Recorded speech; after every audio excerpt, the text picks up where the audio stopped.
ವಿಶ್ವ ಕಂಡಂಥ ಹೆಮ್ಮೆಯ ನಾಯಕ ಸನ್ಮಾನಿಸಿದ ನರೇಂದ್ರ ಮೋದಿಜಿಯವರ ನೇತೃತ್ವ NDA ಸರ್ಕಾರ 2 ಅವಧಿಗಳನ್ನು ಪೂರ್ಣಗೊಳಿಸಿ 3ನೇ ಅವಧಿಯ 11ನೇ ವರ್ಷದ NDA ಸರ್ಕಾರದ ಸಾಧನೆಯನ್ನು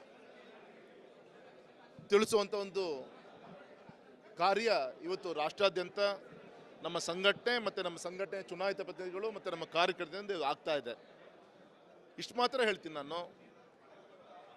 ಇವತ್ತು ದೇಶದ ನಾಯಕತ್ವ ಸ್ವಾತಂತ್ರ್ಯ ನಂತರ ಹಿಂದಿಗಿಂತಲೂ ಕೂಡ ಹೆಚ್ಚು ಬಲಿಷ್ಠವಾಗಿ ಇವತ್ತು ದಾಪುಗಾಲನ್ನು ಇಡ್ತಾ ಇದ್ದಾರೆ. ಒಂದು ಶಕ್ತಿಯುತವಾಗಿ ಈ ದೇಶವನ್ನು ತೆಗೆದುಕೊಂಡು ಹೋಗುವಂಥ ಪ್ರಯತ್ನ ಸನ್ಮಾನಿಸಿದ ನರೇಂದ್ರ ಮೋದಿಜಿಯವರ ನೇತೃತ್ವದಲ್ಲಿ ಆಗ್ತಾ ಇದೆ.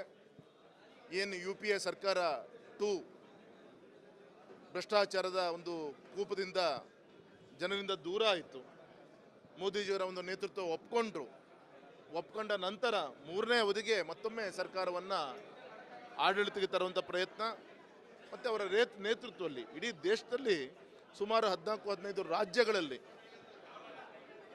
BJP ಸರ್ಕಾರ NDA ಸರ್ಕಾರ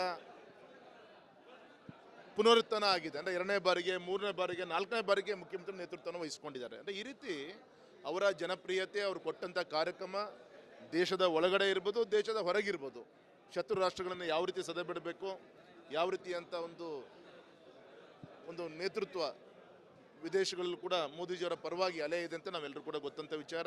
ಹಾಗಾಗಿ ಈ ಸಂದರ್ಭದಲ್ಲಿ ಈ ದೇಶದ ಮುಂದಿನ ಒಂದು ಯುವ ಭಾರತದ ನವಭಾರತ ನಿರ್ಮಾಣಕ್ಕೆ ಮೋದಿಜಿಯವರ ನೇತೃತ್ವ ಮತ್ತೊಮ್ಮೆ ಈ ದೇಶಕ್ಕೆ ಮುಂದುವರಿಬೇಕಾಗಿದೆ. ಆ ದಿಕ್ಕಲ್ಲಿ ನಾವು ಕಾರ್ಯಕರ್ತರಾಗಿ ಅದನ್ನು ಜೋಡಿಸುವಂಥ ಕೆಲಸವನ್ನು ನಾವೆಲ್ಲರೂ ಕೂಡ ಸೇರಿ ಮಾಡ್ತಾ ಇದ್ದೀವಿ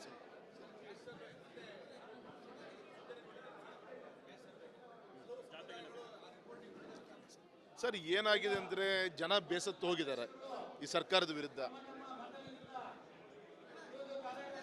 ಎರಡು ವರ್ಷ ಈ ಗ್ಯಾರಂಟಿ ಕಾರ್ಯಕ್ರಮದ ಮುಖಾಂತರ ಅದನ್ನೇ ಭಾಷಣ ಮಾಡ್ಕೊಂಡು ಕಾಲ ಕಳೆದರು. ಈ ಸರ್ಕಾರದ ವಿರುದ್ಧ ಜನ ಬೇಸತ್ತು ಹೋಗಿದ್ದಾರೆ. ಸೊ ಈ ಸಂದರ್ಭದಲ್ಲಿ ಜನರ ಒಂದು ಮನಸ್ಸನ್ನು ಬೇರೆ ಕಡೆಗೆ ತಿರ್ಚೋಕ್ಕೋಸ್ಕರ ಪದೇ ಈ ಕ್ಯಾಸ್ಟ್ ಸರ್ವೆ ಬಗ್ಗೆ ಮಾತಾಡೋವಂಥದ್ದು, ಸಮಯ ಹಾಳು ಮಾಡೋಂಥದ್ದು, ಅದಕ್ಕೋಸ್ಕರ ಕ್ಯಾಬಿನೆಟ್ಟು ಯಾವುದೇ ಕಂಕ್ಲೂಡಿಗೆ ಇವತ್ತು ಬರ್ತಾ ಇಲ್ಲ. ಇವತ್ತು ಕೋಟಿಗಟ್ಟಲೆ ಖರ್ಚು ಮಾಡ್ತಾ ಇದ್ದಾರೆ. ಇವ್ರ ಕೈಯಲ್ಲಿ ಆಗೋದೂ ಇಲ್ಲ. ಯಾವತ್ತು ಗೌರವಿತ ಉಪಮುಖ್ಯಮಂತ್ರಿಗಳು ಗೌರವಿತ ಮುಖ್ಯಮಂತ್ರಿಗಳ ಮಧ್ಯ ಡಿಸ್ಪ್ಯೂಟ್ ಶುರುವಾಗುತ್ತೆ, ಆ ಸಂದರ್ಭದಲ್ಲಿ ಈ ರೀತಿಯಂಥ ವಿಚಾರಗಳನ್ನು ಎತ್ತಿ ಬೇರೆ ಕಡೆಗೆ ಡೈವರ್ಟ್ ಮಾಡೋಂಥ ಕೆಲಸ ಕಾರ್ಯಗಳು ಆಗ್ತೀವಿ ಹೊರತು ಇದರಲ್ಲಿ ಪ್ರಾಮಾಣಿಕವಾಗಿ ಇವರಿಗೆ ಹಿಂದುಳಿದ ವರ್ಗ, ಶೋಷಿತ ಪೀಡಿತ ಪರವಾಗಿ ಯಾವುದೇ ಕಾಳಜಿ ಇಲ್ಲ ಇವರಿಗೆ. ಹಾಗಾಗಿ ಜನ ಇದೆಲ್ಲದೂ ಕೂಡ ಗಮನಿಸ್ತಾ ಇದೆ.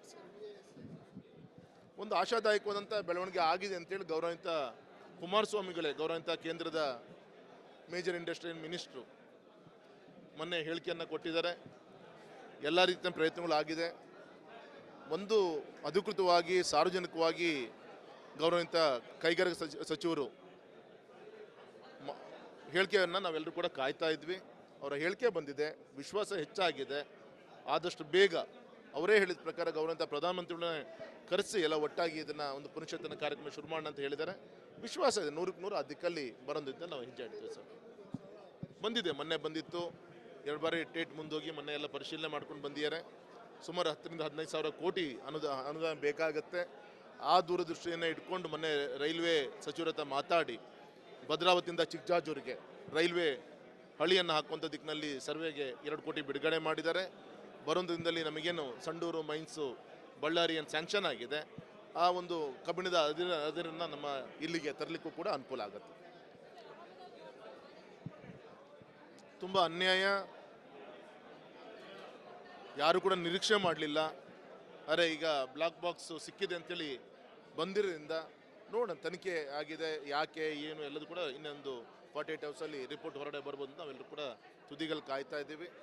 ನಮ್ಮ ವಿಜಯ್ ರೂಪಾನಿ ಅವರು DCM ಅವ್ರು ಕೊನೆ ಉಸಿರು ಹಿಡಿದಿದ್ದಿರ್ಬೋದು, ಎಕ್ಸ್ DCM ಮತ್ತು ಅನೇಕ ಕುಟುಂಬನೇ ಇವತ್ತು ಜೀವನ ಕಳ್ಕೊಂಡಿದ್ದಾರೆ. ಮತ್ತು ಅನ್ಯಾಯ ನೋಡಿ, ಆ ಒಂದು ಫ್ಲೈಟ್ ಕ್ರಾಶ್ ಆದಮೇಲೆ ಆ ಬಿದ್ದಂಥ ಮೆಡಿಕಲ್ ಕಾಲೇಜ್ ಹಾಸ್ಟೆಲ್ನಲ್ಲಿ ಸುಮಾರು ಪಾಪ ಈ ವಿದ್ಯಾರ್ಥಿಗಳು, ಮೆಡಿಕಲ್ ಸ್ಟೂಡೆಂಟ್ಸು ಹಸುನಿಗಿದ್ದು, ಅದಂತೂ ಕೂಡ ಯಾರು ನಂಬಕ್ಕೂ ಕೂಡ ಸಾಧ್ಯ ಇಲ್ಲ. ಈ ರೀತಿಯಾದ ಕೆಟ್ಟ ಘಟನೆ ಇವತ್ತು ನಡೆದು ಹೋಗಿದೆ. ಮತ್ತು ಆ ದೃಷ್ಟಿಯಿಂದ ನಮ್ಮ ಪಕ್ಷದ ಎಲ್ಲ ಕಾರ್ಯಕ್ರಮಗಳು ಕೂಡ ನಿನ್ನೆವರೆಗೂ ಕೂಡ ಎಲ್ಲದೂ ಕೂಡ ಬದಿಗಿಟ್ಟು ಪೋಸ್ಟ್ಪೋನ್ ಮಾಡಿ ಇವತ್ತಿಂದ ಮತ್ತೆ ನಾವು ಪ್ರೋಸೆಸ್ ಶುರು ಮಾಡಿದ್ವಿ.